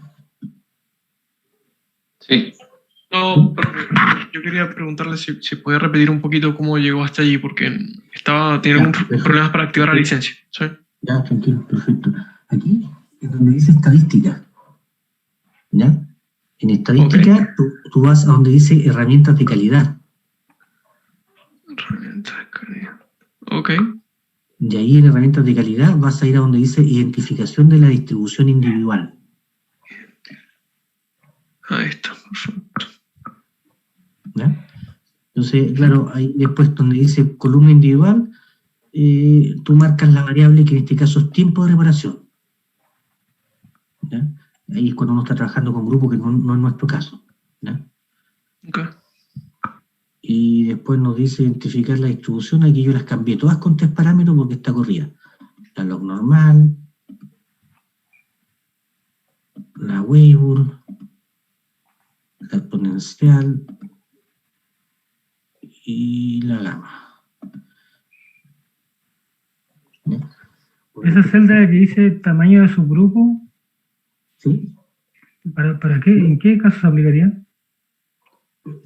Por ejemplo, si nosotros quisiéramos visualizar cómo el comportamiento del tiempo de reparación, pero dentro de las fallas, dentro de los distintos tipos de fallas. Entonces él va a tomar seguramente todas las fallas tipo D, todas las fallas tipo E, todas las fallas, y los va a hacer por separado. Ah, ya. ¿Ya? Tú le dices aceptar y él te va a entregar un modelito con los distintos casos, ¿ya? Va a considerar un intervalo de confianza, por ejemplo, normal. Uy, ¿por qué me según la normal si lo hayamos cambiado? Log normal. Ah, ya. Log normal con 3 parámetros. Aquí me entrego la log normal con 3 parámetros. Es tan, pero tan complejo el cálculo, fíjense ustedes, es tan complejo el cálculo que ni siquiera puede calcular el valor P, en el caso de la log normal con 3 parámetros. ¿Ya? Nos dejó más o menos igual, ustedes dirán, pero no tanto. O sea, la gráfica que está acá, la que aparece acá, estoy mostrando mitad, ¿verdad? A lo mejor no estoy mostrando mitad. Sí, profe, si se ve. Ya. Sí. ¿Profe, le pido un favor? ¿Sí? ¿Puede ir a la pestaña de arriba de ventana para ver cómo lo tiene configurado? Que yo solamente tengo como la hoja de datos y cuando apreté OK no me aparecieron los gráficos. Entonces... ya, tienes que tirar la flechita para abajo, Leandro. Sí, exacto. Es porque nos tenemos igual, tenemos una pura pantalla. Sí. Claro. Donde dice hoja de trabajo, ahí aparece. Tiras para abajo la flechita, te van a aparecer todos los mismos gráficos que el profe. Sí. Ya, vale, gracias. Yo para poder rayarlo aquí no lo puedo rayar. ¿Ya? Entonces para poder rayarlo yo lo voy a copiar en un Word. O los puedo copiar en el mismo Excel. También se pueden copiar en el mismo Excel. Lo voy a copiar en el mismo Excel, ¿ya? Entonces aquí en el mismo Excel, como estamos viendo la variable tiempo de reparación, voy a ver aquí, tiempo de reparación. ¿Ya? Tiempo de reparación. Voy a pegarlo y después voy a mostrarle el Excel, ¿ya? Lo bueno que tengo que copiarlo de a uno.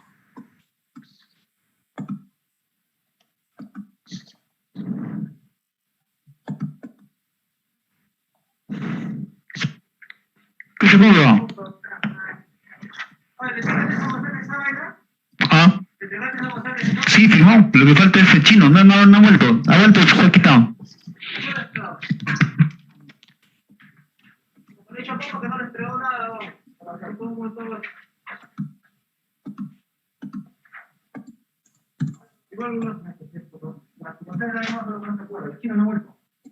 Hasta el campo.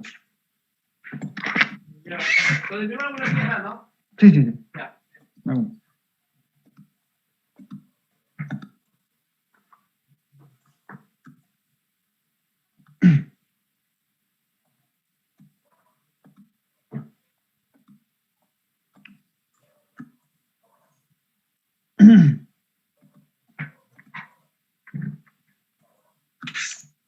Mucha máquina.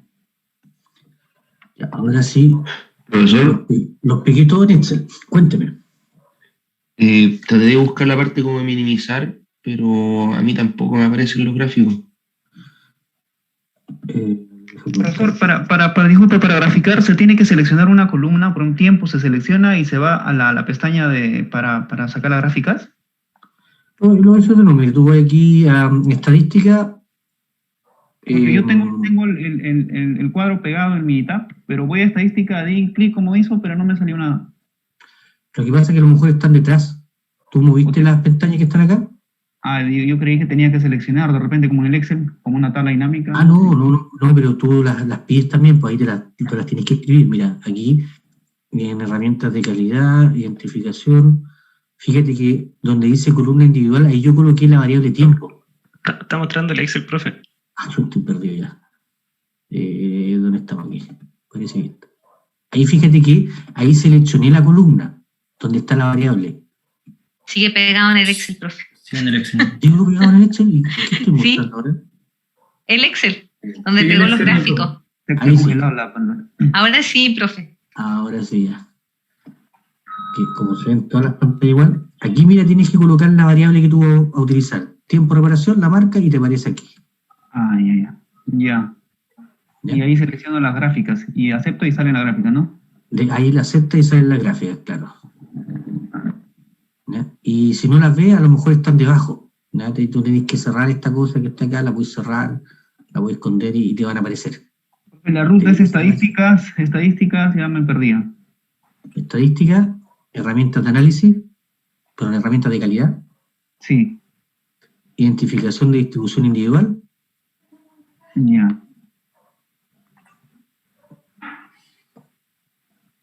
Y ahí marcan los tiempos. Fíjate que yo me paré en la columna donde parte. Ah, no me salen las opciones. ¿Sí? Creo que he pegado mal el cuadro, ¿no lo he pegado bien? No, es que este cuadro te aparece solo cuando tú le das a la opción de calidad e identificación de la distribución individual. Yo tengo pegado la información que se ha jalado del otro Excel, de tipo de camión, número de fallas, clasificación, lo tengo pegado en el Minitab, pero sin seleccionar voy a estadística y no me jalan las columnas, no jalan las columnas. Te paraste acá en la parte blanca, ¿verdad? Sí, la parte blanca está con la tabla que he copiado del Excel. No, pero yo digo aquí donde dice columna individual, que es como un cuadrito blanco. Ahí Lo que no me sale, los C1, C2, C3, C4, C5, C6 no me sale eso. Cuando Claro, voy a... no te va a aparecer si es que no apareces ahí, no te paras en eso, mira, voy a hacerlo no, mira. Si tú vas a estadística, identificación, aparece esto. Sí, así en blanco, sí. En blanco, pero si yo me paro aquí adentro, ahí me aparecen después. Calidad. Ah, verdad. Tiempos, ya está. Tiempo de reparación. ¿Y cómo se selecciona? ¿Cómo se hace? No jala la.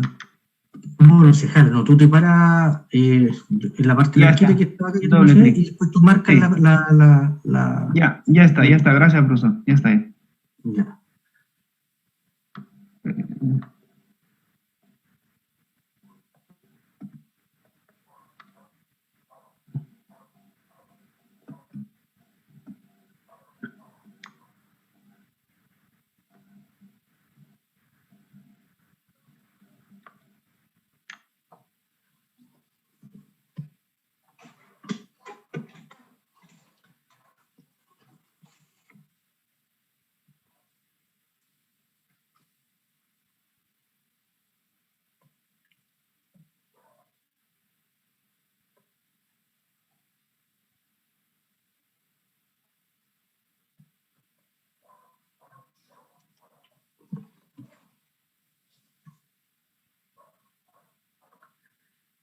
Me voy a ir al Excel ahora, ¿ya? Para que discutamos un poquito los resultados. Aquí en estadística hay un concepto que se conoce como valor P, que es tremendamente utilizado.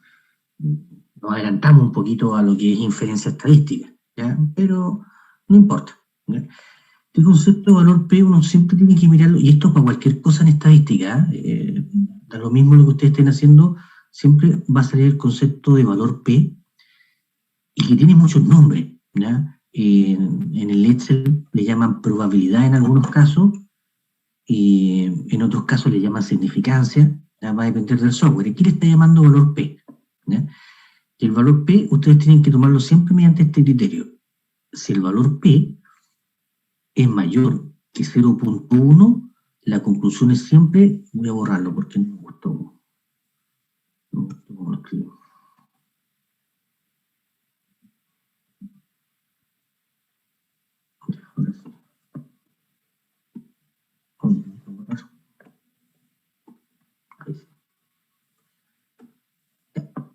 Ustedes siempre van a tomar la decisión de rechazar la hipótesis H0 cuando el valor P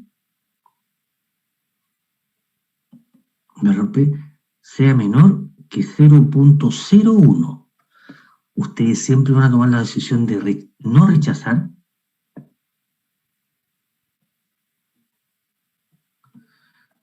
la hipótesis H0 si el valor P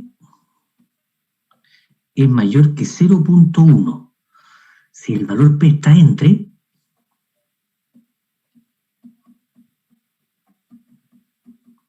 entonces ahí estamos en el plano de la duda, ¿ya? Y esa duda se va a resolver por un valor que se le acostumbra llamar un alfa, ¿ya? Un alfa que uno tiene que trabajar, ¿ya? Entonces, por ahora nosotros quedémonos con la primera parte, ya si es menor o si es mayor. ¿Qué es lo que es H0? H0 es la propuesta de la distribución que ustedes están proponiendo, ¿ya? Por ejemplo, acá él está proponiendo una distribución exponencial.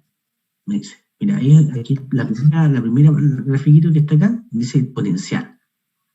Entonces me dice, ¿qué ocurre con, yo propongo una exponencial, valor P 0.003? ¿Qué me está diciendo de acuerdo al criterio?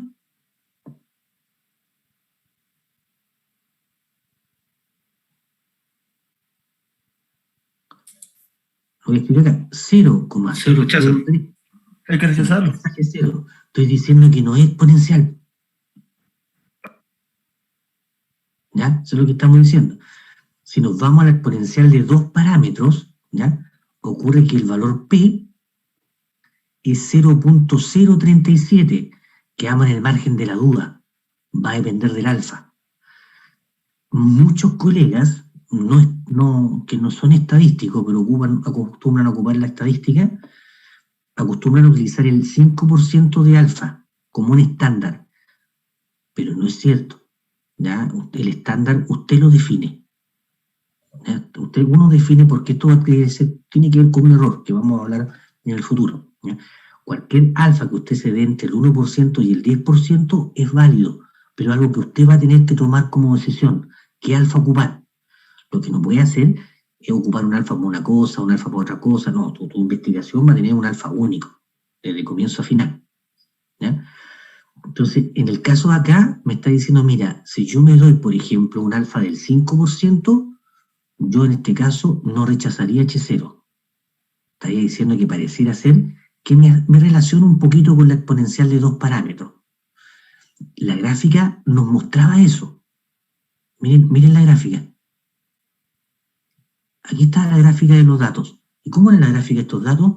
Como una J traspuesta. O sea, pareciera razonable que sea un modelo exponencial, pero como no parto de 0, parto más o menos de 10, era razonable pensar en una exponencial de 2 parámetros. ¿Ya? Y que, de acuerdo a los datos que manejamos acá, pareciera ser que esta exponencial de 2 parámetros es más o menos adecuada, pero mejor en la Weibull. ¿Ya? Mejor estaría siendo la Weibull. ¿Ya? Pero ustedes recuerden que la Weibull, bajo ciertas consideraciones, se parece mucho a la exponencial. ¿Ya? Si nos vamos al otro modelo, donde, mire, aquí coloqué el modelo valor extremo, ni me acordaba este modelo que he colocado. ¿Ya? Bajo este modelo valor extremo me dice que no, definitivamente no, valor P es muy chico, muy chico, muy chico, ¿ya? Y aquí ni siquiera lo pudimos calcular, ¿ya? A pesar de que el ajuste se ve más o menos razonable. Si nos vamos al otro, que es la logística, el valor P es chiquitito, el valor P es chiquitito, no, ni siquiera lo podemos calcular. Y en la última, donde tenemos la distribución normal, ¿ya? Se hace una transformación, ¿ya? Que no es necesario esto, ya lo normal de 3 parámetros, o sea, no. De acuerdo a los datos que estamos visualizando acá, ¿ya? de este resultado computacional, por este dato, por esta variable tiempo de reparación, si yo tuviese que ajustar un modelo, utilizaría el modelo 1 exponencial, 2 parámetros, ¿ya? O utilizaría el modelo Weibull, 2 parámetros.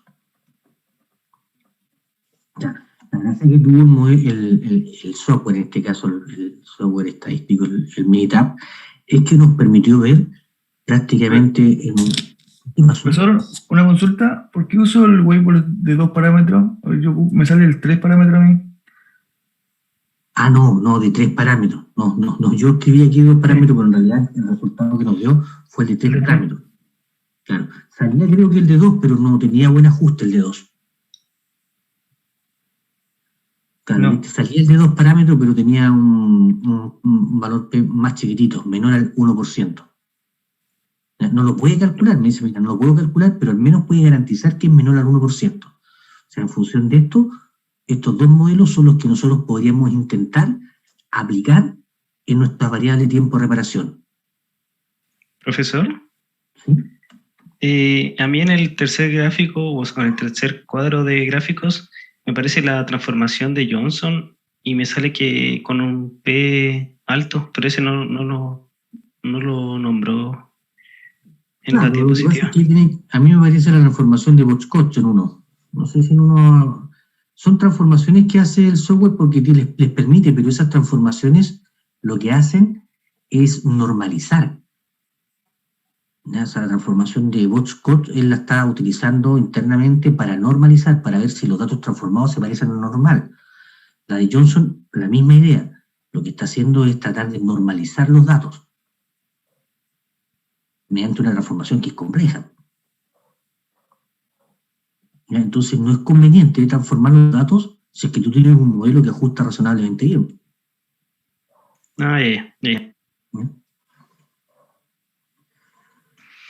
Profe, ¿podría repetir el tema de los criterios? Que ahí no entendí muy bien cuando hizo la selección del gráfico de acuerdo a los criterios que antes dio.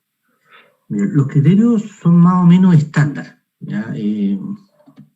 Déjenme borrar esto que estaba tratando de borrarlo, pero no se borró ya. Y voy a borrar ese valor. Los criterios son siempre estos. ¿Ya? H0 va a representar la distribución que tú propones. Distribución propuesta. o modelo, ¿ya? Distribución propuesta, ¿ya? Entonces, en el primer caso, me dice, mira, si yo utilizo un modelo exponencial, ¿ya? El valor P me da 0.003. O sea, estoy en el caso de acá, rechazo H0, rechazo que sea exponencial, porque es menor a 0.01. ¿Ya? En el segundo caso, me hace una exponencial de 2 parámetros, donde el valor P me da 0.037. No estoy en el caso del rechazo, pero tampoco estoy en el caso del no rechazo. Estoy en el caso de la duda. ¿Ya? Y la duda se resuelve para un alfa dado. No tenemos alfa por ahora. Y es por eso que yo me quedé con el modelo exponencial y con el modelo Weibull. Pero ojo, en mis datos yo tengo una problemática, tengo un valor muy inusual. Probablemente ustedes que no tengan ese valor muy inusual van a tener un ajuste mucho mejor. Alguno que no tenga valor inusual, que tenga que haya llegado hasta los 80, por ejemplo. ¿Qué valor P le dio con la exponencial de 2 parámetros?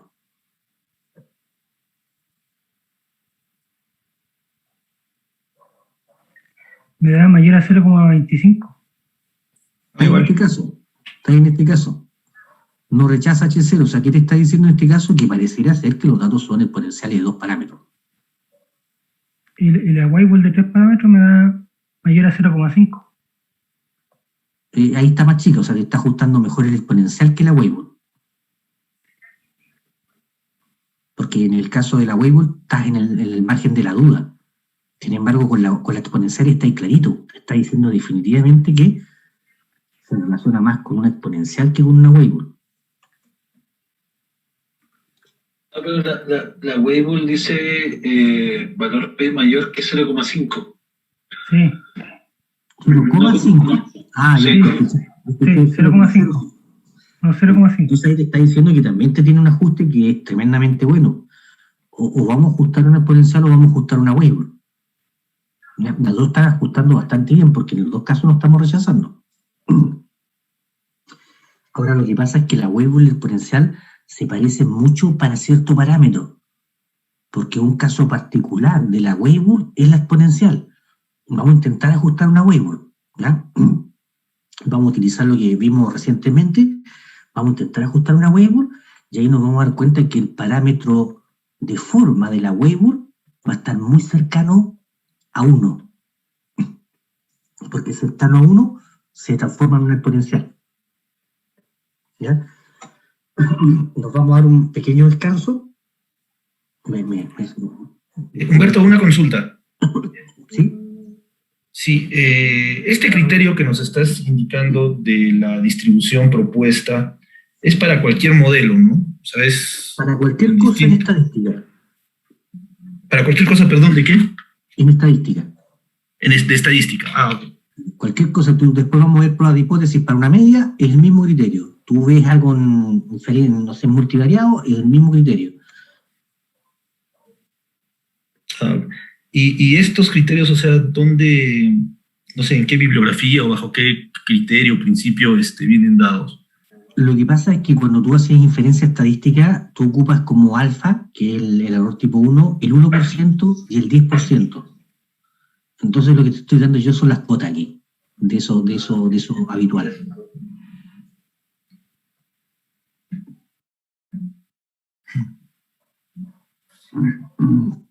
Estoy dando de la cota inferior y la cota superior para poder tener la conclusión de rechazar o no rechazar en función de lo estándar, que es ocupar el 5%, el 10% y el 1%.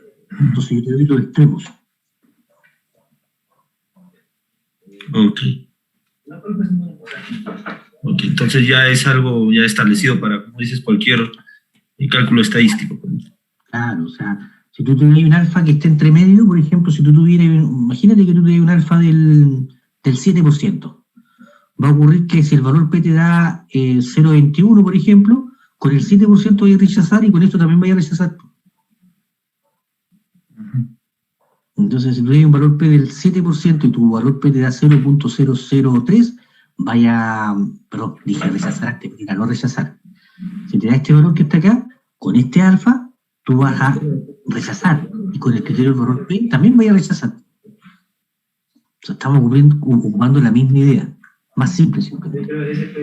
Ese valor alfa, sí lo vamos a, nos los vas a explicar, ¿no? Para ver cómo haces el cálculo. Cuando veamos la parte de inferencia estadística vamos a definirlo. Lo que ocurre es que en general los libros te dan un alfa. Cuando uno ve los libros, trabajan con un alfa. Lo que pasa es que el computador no conoce el alfa. Y lo que hace el computador es calcular el alfa con los datos. Y ese cálculo del alfa con los datos es el valor P. Una consulta. Al no tener el valor, bueno, no sé, en el Minitabs me da el valor P, ¿correcto? Si yo no, pues sí. Que usualmente uno tiene solamente el Excel. Entonces, ¿con el Excel puedo hallar ese valor P? Hay cosas que hace el Excel que te entrega valor P. Por ejemplo, ahora nosotros a la vuelta vamos a ajustar la Weibull. ¿Ya? Ya. El Excel te entrega el valor P para ese ajuste, ¿cómo lo vamos a hacer? Ok, ya. Claro, porque usualmente... Porque acuérdate que el software, el Excel es como una ayuda para todo, pero no es experto en nada. Exactamente, es que justamente a ello voy, ¿no es cierto? Es que uno en el trabajo usualmente no tiene un Minitabs debido al costo, debido a que la empresa no lo compra, ¿no? Entonces, lo que uno siempre la manda es el Excel. Entonces, por eso le preguntaba. Claro, el Excel te entrega algunas cosas, pero no todo. Ahora, con esta información que nosotros manejamos acá, vamos a hacer algo también con el Excel arriba para que tú veas ver que en realidad el ajuste era más o menos bueno. Ah, ok, ya, perfecto. Leandro, cuéntame. Profe, ¿qué es lo que es AD? ¿A qué se refiere? Ese es el test que está ocupando, el test de Anderson-Darling. Ya, es como el promedio, pero como este es una cuestión más compleja, ese promedio se llama Anderson-Darling.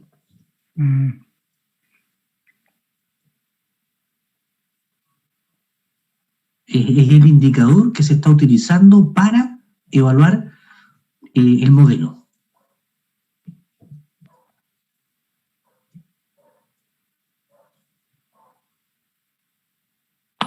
Profesor, consulta. ¿Qué quiere decir el P como tal? O sea, ese 0,1, ¿qué me está diciendo?